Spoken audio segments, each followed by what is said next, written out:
nosso assunto é o mesmo, não é? Porque nós não somos a igreja que Deus planejou.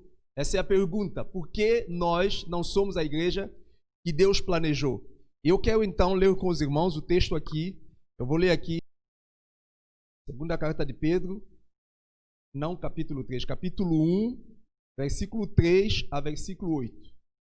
Capítulo 1, verso 3 a verso 8. Deus, com o seu poder divino, nos concede tudo que necessitamos para uma vida de devoção, pelo conhecimento completo daquele que nos chamou para si mesmo, por meio de sua glória e excelência.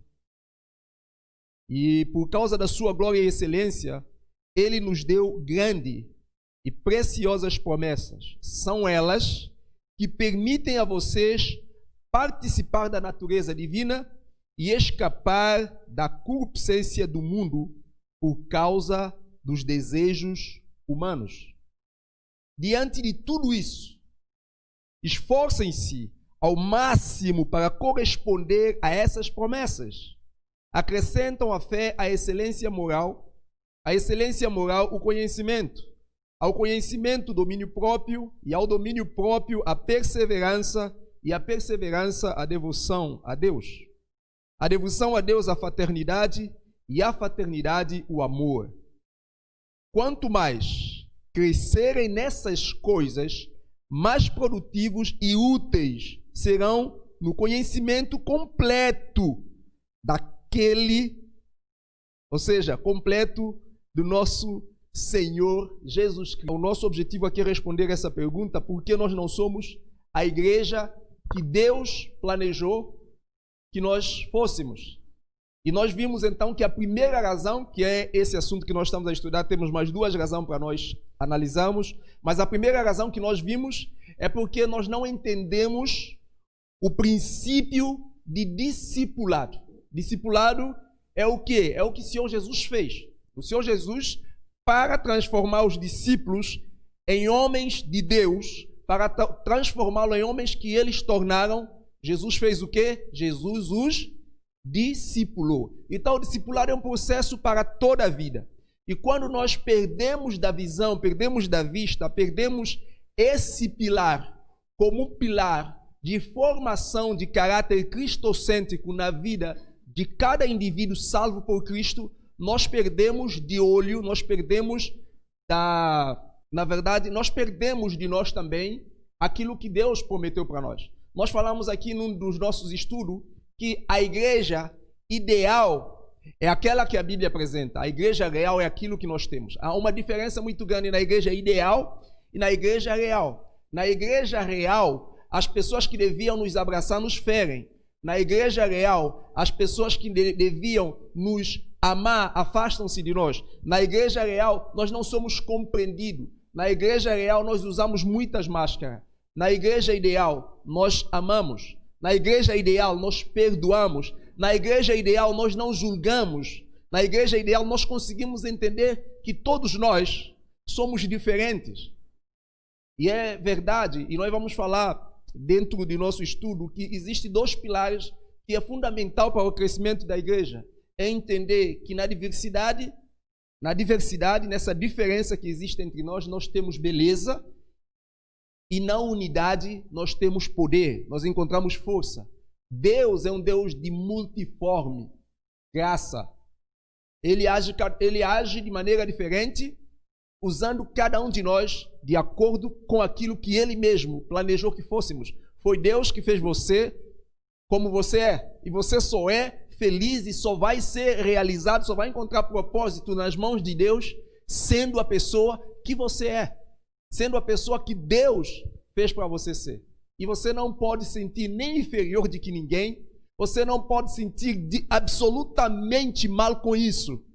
Porque quem está mal é aquelas pessoas que não aceitam você da maneira como Deus te fez. Não estou falando aceitar o pecado. E então nós precisamos entender muitas coisas. E quando nós começamos a entender isso, a gente resolve muito problema. E o discipulado.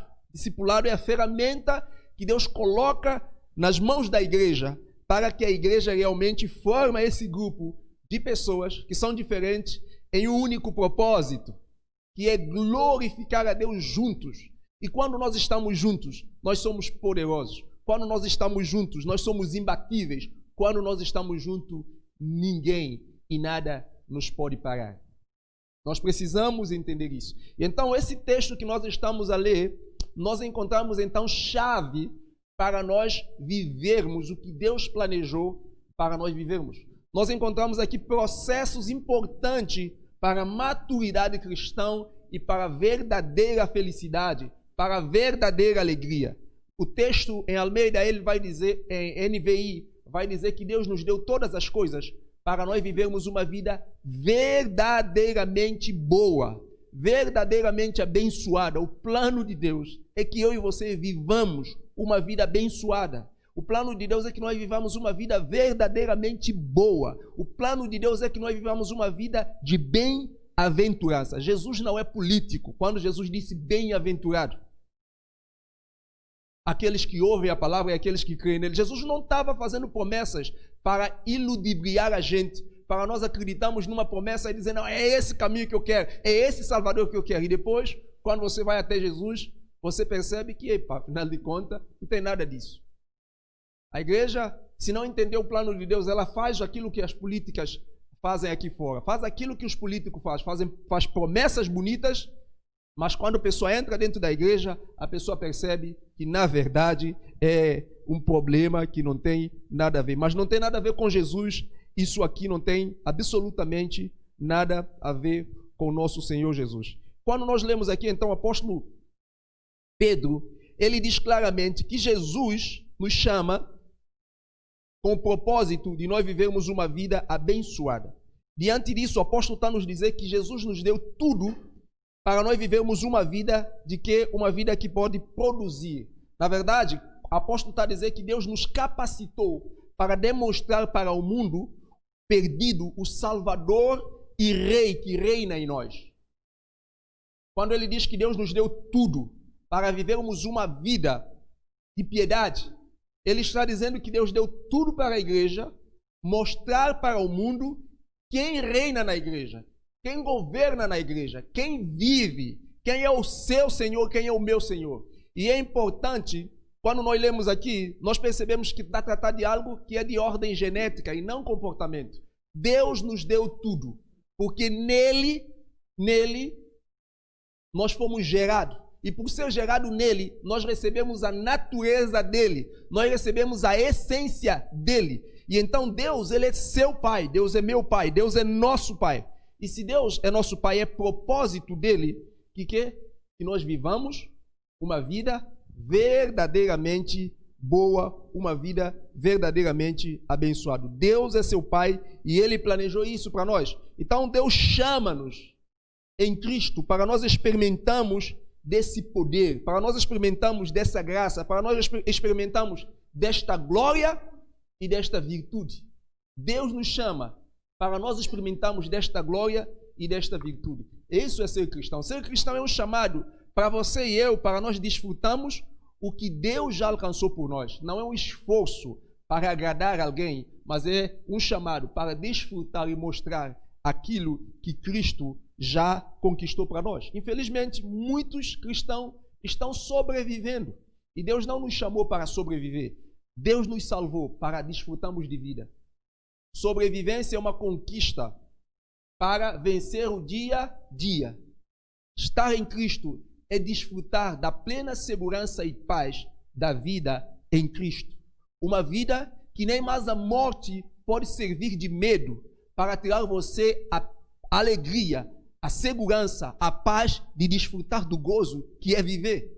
Porque você está destinado a viver eternamente. Então nada poderá mais nos separar do amor de Deus que está em Cristo Jesus. Nada, absolutamente nada.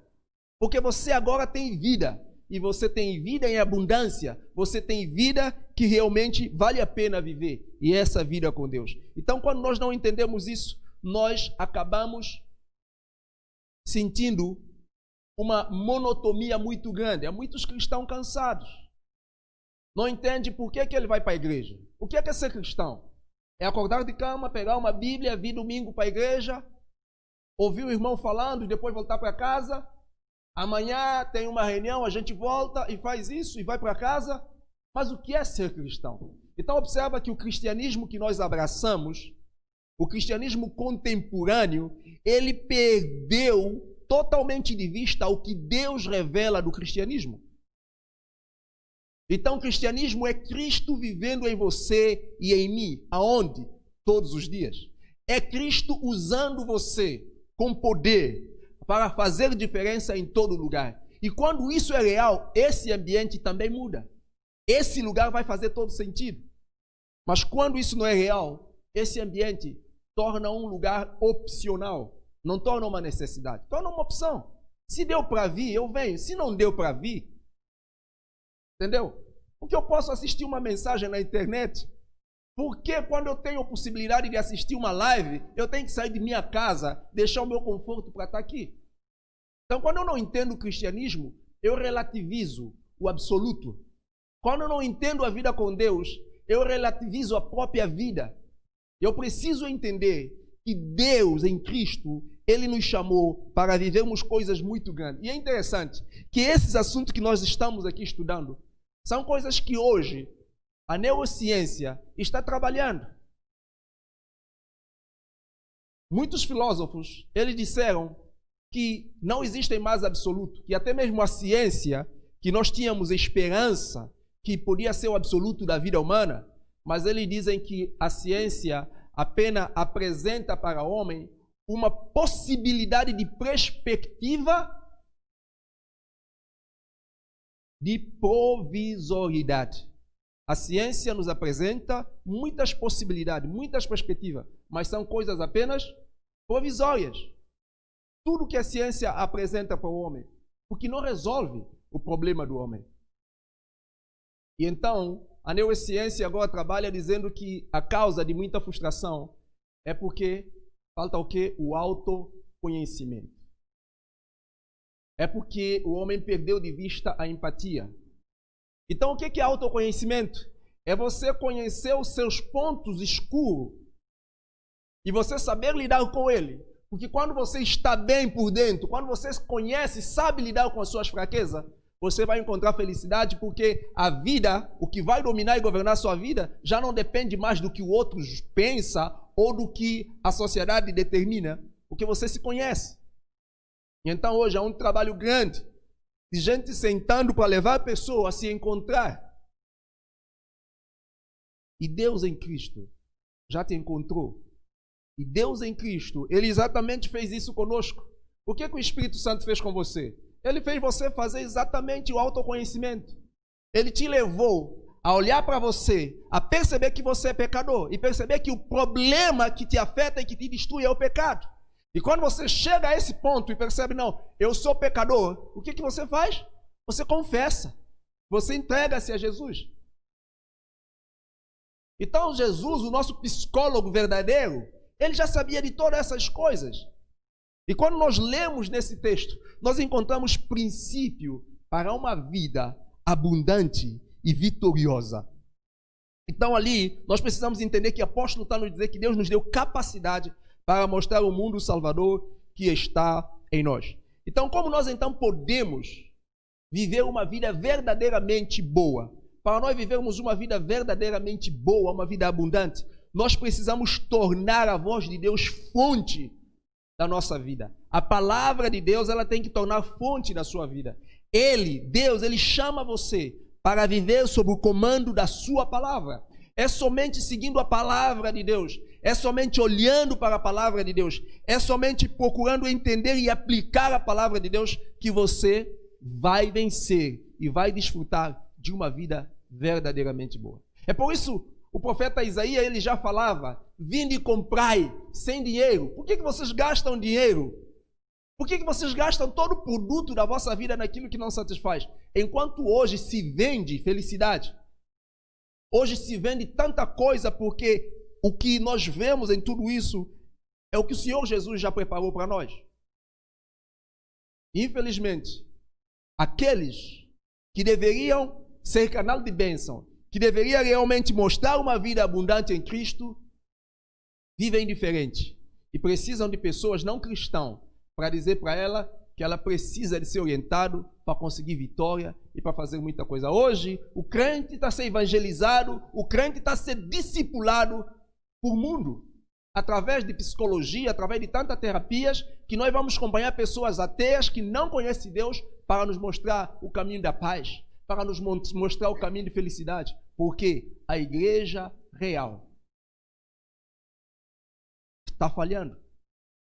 Mas a igreja ideal, aquela que nós vemos, é a igreja onde realmente você encontra todas essas coisas, toda essa compreensão. Sabe? O que muitas vezes um psicólogo ele faz? Ele ouve o seu paciente, porque o cara precisa tirar o que está lá dentro. Sabe o que é fazer discipulado? É sentar e ouvir, é falar uns com os outros. Os crentes não têm mais tempo de comunhão. Os crentes não têm mais liberdade de serem eles verdadeiros. Porque o cristianismo nos ensina a ser hipócrita. Perdão, não é o cristianismo, mas a denominação nos ensina a ser hipócritas. Porque nós temos que mostrar uma máscara para sermos aceitos. Nós temos que mostrar uma máscara para conseguirmos ter uma visibilidade. Porque se nós não somos conforme a nossa denominação quer, nós somos estranhos. Se nós não somos conforme a nossa denominação quer, nós não temos paz. Se nós não somos como a nossa denominação quer, a gente não vale a pena.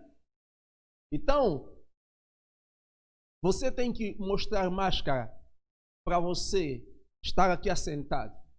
Não é verdade? Observa, falta de quê? Discipulado. Nós queremos comportamento, nós queremos criar forma, tem que ser assim. E não interessa se você gosta, não interessa se você aceita, não interessa se você tem paz, não interessa. Se você não faz, é rebelde. É fácil. Isso é a igreja real, a igreja ideal. Jesus foi até a prostituta e disse assim: quem é mais pecador? E atire o quê? A primeira pedra. Na igreja ideal, Jesus, em vez de julgar, Jesus abraçou. E Jesus teve tempo para fazer uma terapia com aquela mulher. Quando todos foram embora, Jesus e ela cara a cara. E Jesus falou com ela. E irmãos, eu vou te dizer uma coisa, viu? Resisto na Bíblia. Resisto o que você tem na Bíblia de coisas mais fantásticas. E ensino o que você tem na Bíblia de coisas mais fantásticas. São de piores pessoas que viveram no tempo de Jesus. Você sabia disso? Ao contrário, quando você vai olhar pelos fariseus, que achavam-se santos, agora, quando você olha da mulher prostituta, quando você olha da Maria Madalena, que tinha 7 demônios, aquelas pessoas, Jesus disse: olha, aquilo que você fez vai ser contado enquanto durar a história, vai ser lembrado.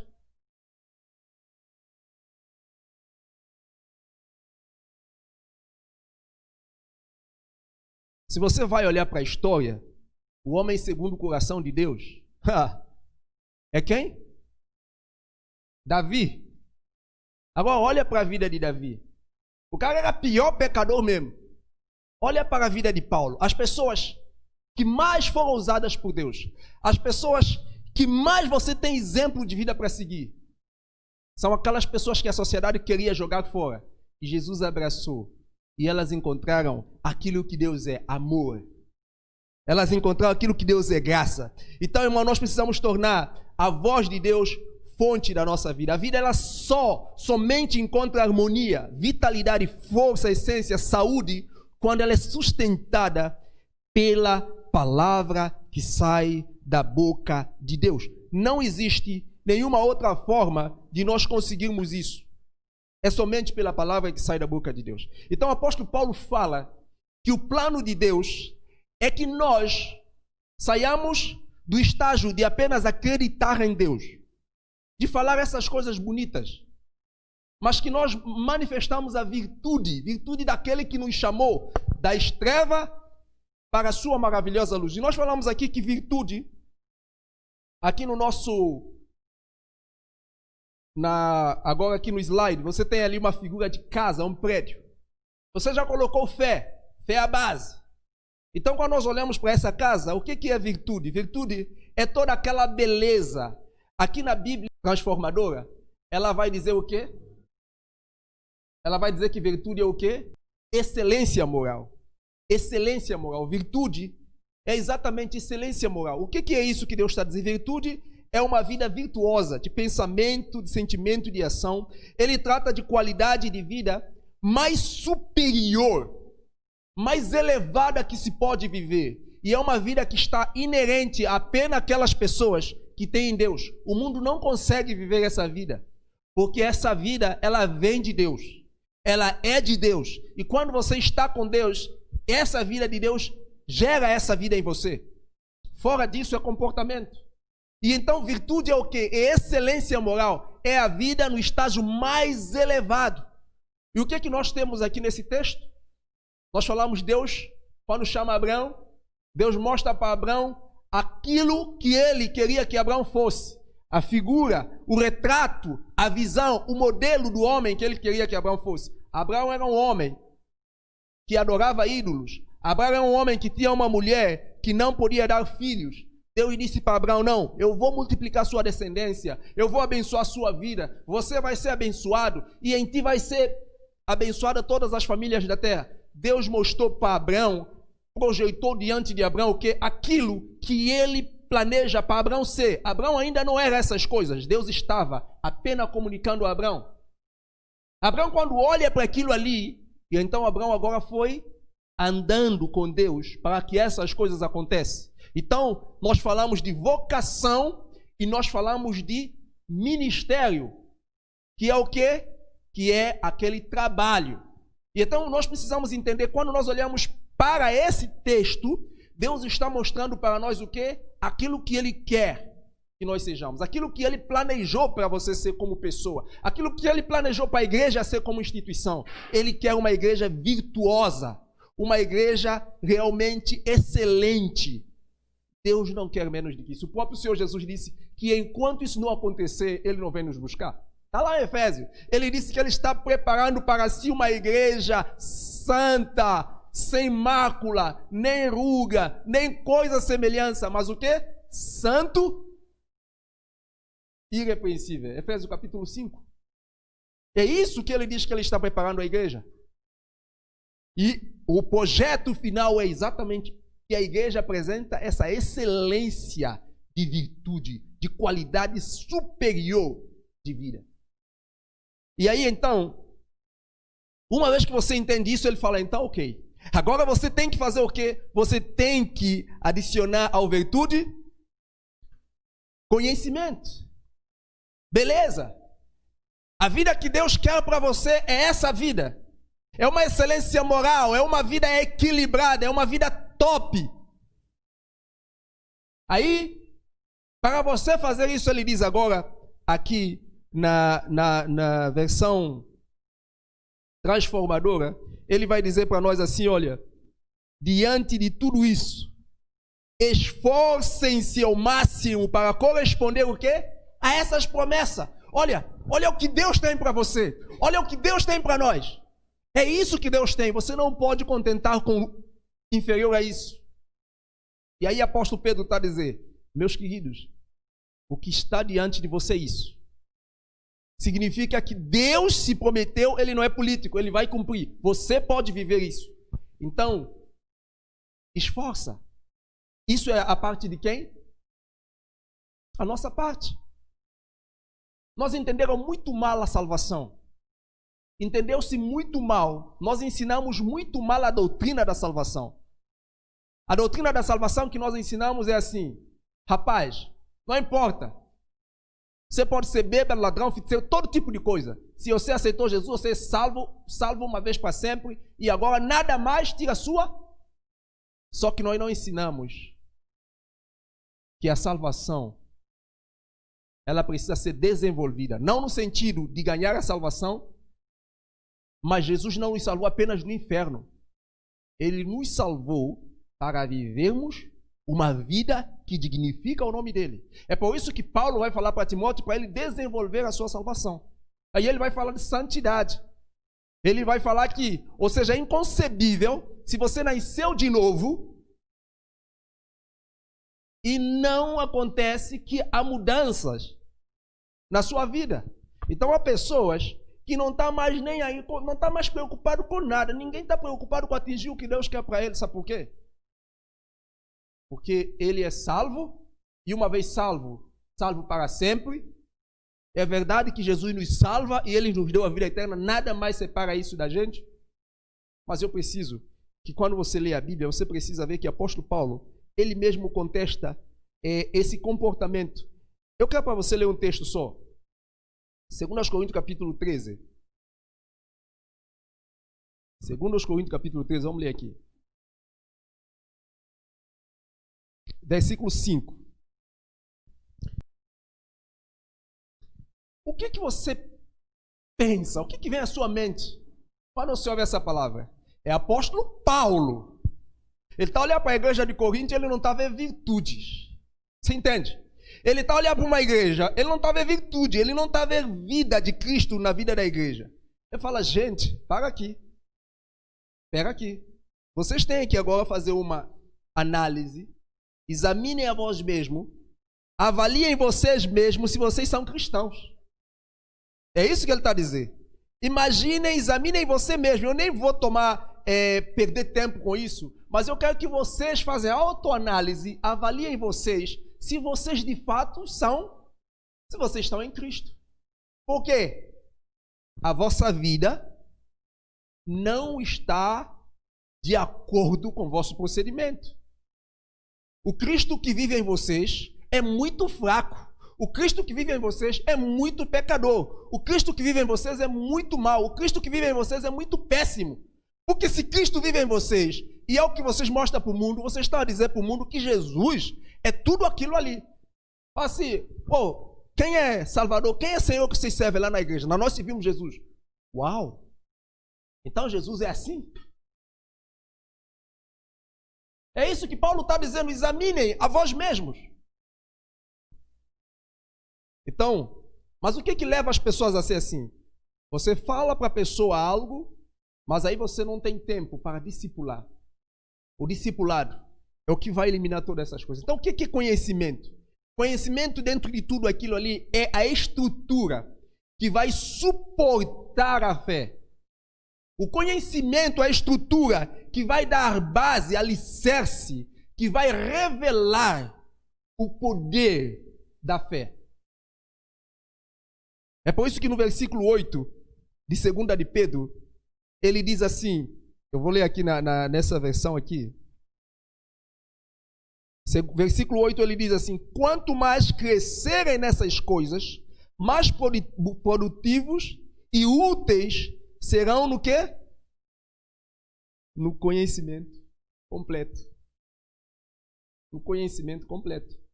O que é conhecimento completo? Agora, vamos então para o segundo pilar, que é esse pilar aqui, conhecimento. O que é conhecimento aqui? Conhecimento, ele está falando de entendimento. Ele está falando de inteligência, discernimento, que é traduzido em verdadeira sabedoria. É verdadeira sabedoria, é uma sabedoria que aplica na sua vida, porque o verdadeiro burro é aquele camarada que fez o PhD, não consegue praticar nenhum dos seus princípios. O verdadeiro burro não é aquele camarada que não teve acesso à informação. Quem não teve acesso à informação, ele não tem nada a mostrar. Eu não sei se os irmãos estão a entender. Quem não tem acesso à informação, ele não é burro, ele não é ignorante, não no sentido de que porque ele é burro. Você não pode dizer que ele é burro porque ele não teve acesso à informação. Ele não estudou. Percebeu? Então ele não é burro. Ele é uma pessoa desprivilegiada. Os verdadeiros burros, os verdadeiros atrasados, ignorantes, são aquelas pessoas que têm informação, que têm conhecimento e que esse conhecimento não traduz num entendimento, não traduz em discernimento, não traduz em verdadeira sabedoria, não lhe torna mestre em vida, não lhe torna capaz de ser diferente e de ser pessoa capaz de fazer o quê? de mostrar para outro aquilo que ele aprendeu. Você está percebendo a diferença? Então, o conhecimento, ele é exatamente aquele que dá base, dá suporte. E qual é que o conhecimento aqui? É o conhecimento mais profundo que traduz em vida. E para você entender isso, você precisa entender João capítulo 14. João capítulo 14, versículo 6, Jesus disse: eu sou o caminho, a verdade e a vida. Ninguém vem ao Pai senão por mim. Observa, quando nós pegamos o texto fora do contexto, a gente comete muito erro. Esse versículo ele tem sido muito ensinado como evangelístico, como um versículo que é para ensinar a evangelização. E quando nós olhamos o texto sem perguntar aquelas perguntas tão importantes e cruciais na hermenêutica, quem é, o que fala, qual é o propósito de ter aquelas perguntas para você realmente interpretar. Vamos pensar um pouco nessas questões aqui. Quem Jesus está a falar com ele aqui? Discípulos. E por que Jesus está a falar com eles? Porque eles estavam duvidando de tudo que Jesus estava falando. Eles estavam com dúvida, eles estavam com medo, eles estavam inseguros. O que estava a causar aqui? Jesus disse: eu vou vos preparar um lugar. E quando Jesus fala com ele, o outro vai dizer: Senhor, mostra-nos o caminho, mostra-nos o Pai. Vamos ler aqui João 14. João versículo 14. Olha uma conversa aí. E nós pensamos que apóstolo era diferente de nós.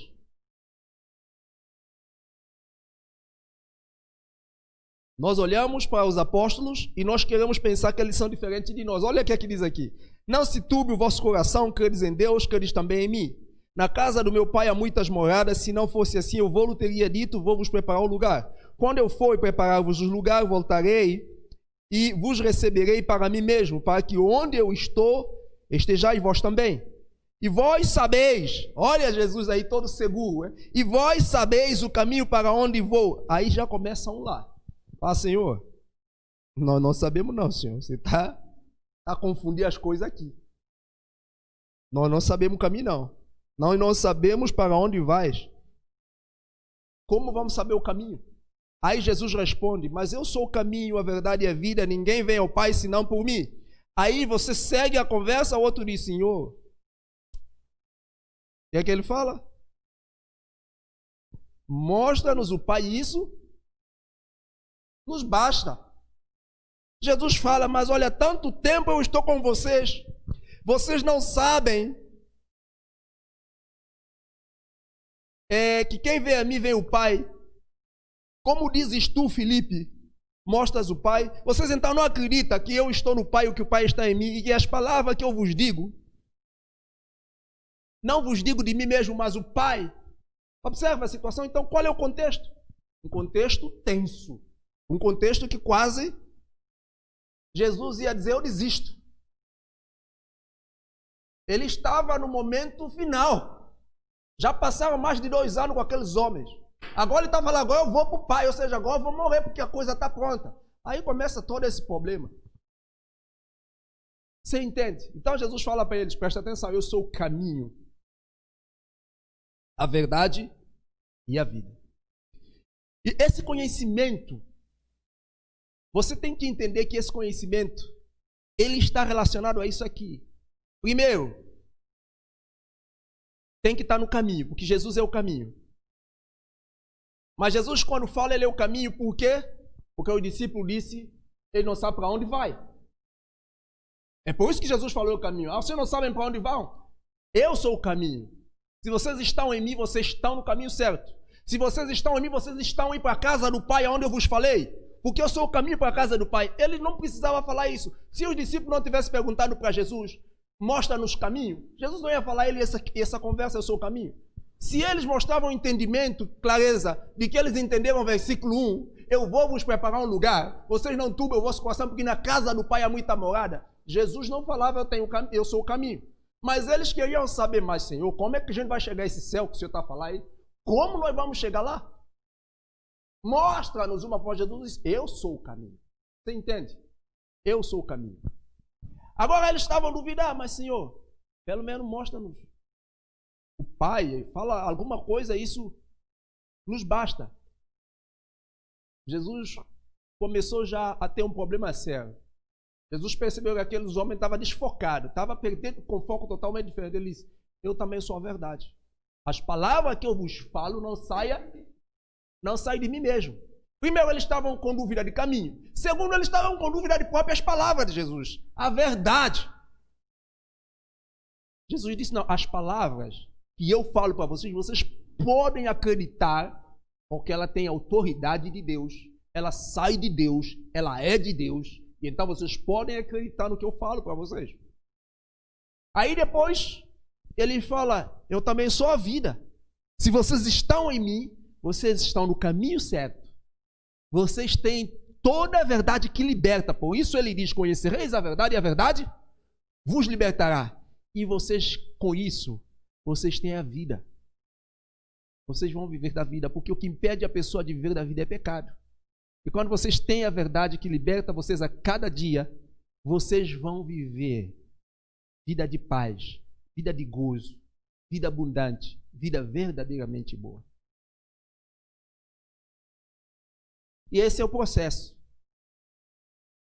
Às vezes nós entendemos, não, Jesus disse eu sou o caminho. Beleza, e eu gosto de dizer o seguinte. Imagine, Jesus é o caminho para o céu. Tá certo? E ele é o caminho para o céu.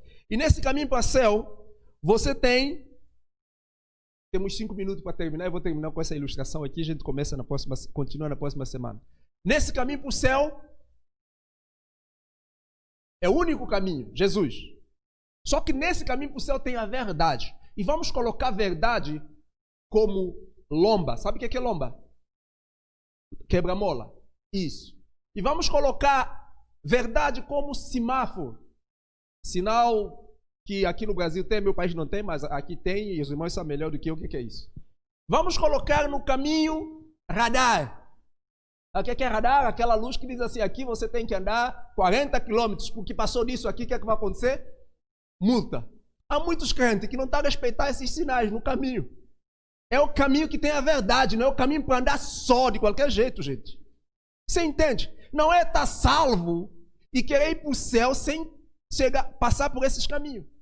Então, o que vai acontecer se você entrar numa estrada que você não respeita nenhum sinal? O que vai acontecer? Irmãos? O que vai acontecer numa estrada? Acidente. Prejuízo. É claro que o caminho é único para ir para o céu. E você nesse caminho, você vai chegar ao céu. Só que você pode chegar ao céu totalmente arrebentado. Tem muito cristão que vai chegar ao céu arrebentado. Tem muita gente que depois de salvo ainda está vivendo uma vida que Deus não planejou para ele viver. Vai chegar no céu totalmente arrebentado. Por quê? Porque esqueceu que também no caminho tem quebra-mola. Esqueceu que no caminho tem semáforo. Esqueceu que no caminho tem lá radar. No caminho tem normas. No caminho tem princípios. E se você seguir os princípios, nesse caminho é que você desfruta da vida. Porque a vida é consequência da verdade que te liberta. A vida não acontece só por fato de estar em Jesus. A vida acontece pelo fato de você estar em Jesus e seguir os princípios do caminho que é Jesus. Então você está no caminho. E para você alcançar a vida, que é aquilo que ele disse que deu no seu poder, ele nos deu tudo que conduz à vida, pelo conhecimento completo de quem? Daquele que nos chamou, que é o próprio Jesus. Eu preciso então entender. Então no discipulado, a gente trabalha tudo isso. Por quê? O camarada precisa entender, nós precisamos entender como crente, que nós temos temperamentos diferentes. E porque nós somos pessoas diferentes. Porém, o plano de Deus é que nós sejamos ajustados de uma visão poderosa. E para isso acontecer, ele diz aqui na palavra o quê? Ele diz, então, Deus nos deu tudo. Ele apresentou a figura. O plano é isso aqui, que vocês sejam pessoas virtuosas. Só que para vocês serem virtuosos, vocês precisam adquirir conhecimento a respeito desta vida. Do que é ser cristão. Então eu preciso adquirir conhecimento. E ele não está a falar aqui, irmão, de conhecimento para pregar a Bíblia. Ele está a falar de conhecimento para viver a vida. Não sei se está a entender. Porque hoje nós trabalhamos muito conhecimento para pregar a Bíblia. Alguns só estudam a Bíblia quando tem uma mensagem para dar. Mas está falando daquele conhecimento em que eu, como discipulado, vai levar os crentes a desenvolver essas virtudes. Porque eu sei que no caminho, a princípio, eu não posso andar só, porque senão eu posso chegar ao céu, mas chegar ao céu arrebentado, sem desfrutar desta vida que Deus trouxe para nós. E para nós, então, terminamos aqui. Nós temos domínio próprio. Domínio próprio é autocontrole.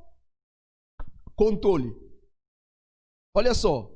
Ele diz, então, conhecimento, ele vai fazer o quê? Ele vai liberar outro nível. O conhecimento vai liberar outro nível, porque quem é sábio, quem é entendido, não é ignorante. Tira a ignorância. O conhecimento libera a vida, libera a inteligência, libera a sabedoria, libera discernimento. Uma pessoa sábia sabe ouvir. Uma pessoa sábia, ele não vai ignorar porque o irmão propôs uma cara errada. Uma pessoa sábia, ela sabe. Conhecimento vai trazer o quê? O conhecimento, ele fala agora, vai para outro nível. Qual é outro nível? Domínio próprio. O autoconhecimento aqui, que é realmente chamada hoje pela neurociência, inteligência emocional, e segundo os psicólogos, eles dizem que o que faz muita gente cometer erro é porque ouvem os primeiros impulsos dos seus desejos. E as nossas emoções, elas não nos levam a refletir. E se você se parar um pouco, um bocadinho só, se concentrar, você pode resolver muito problema. Você percebeu? E sabe, irmãos, por que Deus nos ensina isso? Porque as únicas pessoas na terra que podem te abençoar não é Deus. Deus usa pessoas para te abençoar. Se você não entendeu isso, você vai sofrer. Presta atenção, Deus não vai mandar anjo aqui para te abençoar, não. Deus vai te abençoar através da minha vida e através da sua vida e através até de pessoas descrentes lá fora. Então você tem que ser relevante para saber disso. As pessoas, Deus quer te abençoar. Ele vai nos abençoar. É Ele quem nos abençoa, sim. Mas Deus não vai te abençoar se você ignorar esses princípios. Por isso que tem muita gente sofrendo. Tem muita gente que perde um bom emprego porque faltou inteligência. Tem muita gente que perde uma boa amizade porque tem muita gente que comete pecado porque simplesmente faltou o quê? Autoconhecimento, domínio próprio. Tiago disse, se o homem souber fazer o quê?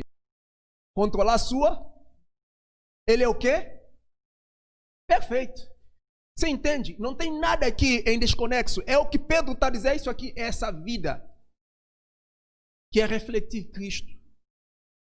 É ter sabedoria. Já imaginou? Se Jesus não fosse sábio, ele devia ser crucificado antes do dia. Porque os caras começaram a trazer cada flecha de pergunta para Jesus. Jesus parava. Às vezes Jesus só escrevia no chão. Às vezes Jesus dizia assim, não, é o seguinte, pergunta a ele, o que é que você viu aqui? Ele não entrava em debate. Porque se Jesus não tivesse sabedoria, ele seria crucificado, sabe quando? Antes do tempo. Mas Jesus era um homem que tinha autocontrole. Então, autocontrole, irmãos, é aquela capacidade que nós temos de conter-se. É temperamento, é moderação. E autoconhecimento, autodomínio, ele nos dá capacidade de viver no mundo sem ser influenciado pelo mundo. E então, na próxima semana, nós vamos olhar para outro nível, que é perseverança, paciência, a piedade, e aí nós vamos chegar no nível máximo, que é a fraternidade. É o propósito de Deus, com tudo isso, é que haja uma fraternidade. Haja o quê? Uma comunidade de amigos, pessoas equilibradas, pessoas resolvidas, pessoas que não ficam com mimimi por causa de uma coisinha, mas pessoas que podem se abraçar, que podem se chorar e não ter vergonha disso. Vamos orar, irmãos. Senhor, nosso Deus, nosso querido e amado Pai, obrigado pela Tua graça. Obrigado, Pai, pela palavra que nós ouvimos. Queremos que o Senhor continue ministrando ao nosso coração, nos ajudando a buscar o conhecimento completo Conhecimento completo daquele que nos chamou das trevas para a maravilhosa luz. Ajuda-nos a olhar para dentro de nós e perceber que quais são as áreas escuras, aquele ponto fraco, aquilo que muitas vezes nos leva a sofrer, a perder relacionamento, a magoar irmãos, a magoar as pessoas próximas de nós, aquele comportamento em nós que nós não temos conseguido vencer. E nós lemos na tua palavra que nós recebemos capacidade do Senhor para vivermos uma vida boa, pelo conhecimento completo. Nós queremos que o Senhor nos discipule.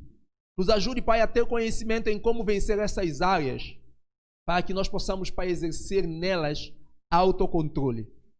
De forma que, de fato, Deus, o teu nome seja glorificado. Que a pessoa possa olhar em nós e ver Cristo. Porque a tua palavra nos ensina que se nós sabemos controlar os nossos instintos emocionais, os desejos da nossa carne, nós seremos varão perfeito. Isso não é uma promessa, Pai, de político, mas isso é a promessa da tua palavra. Esse é o que o Senhor planejou para cada um de nós.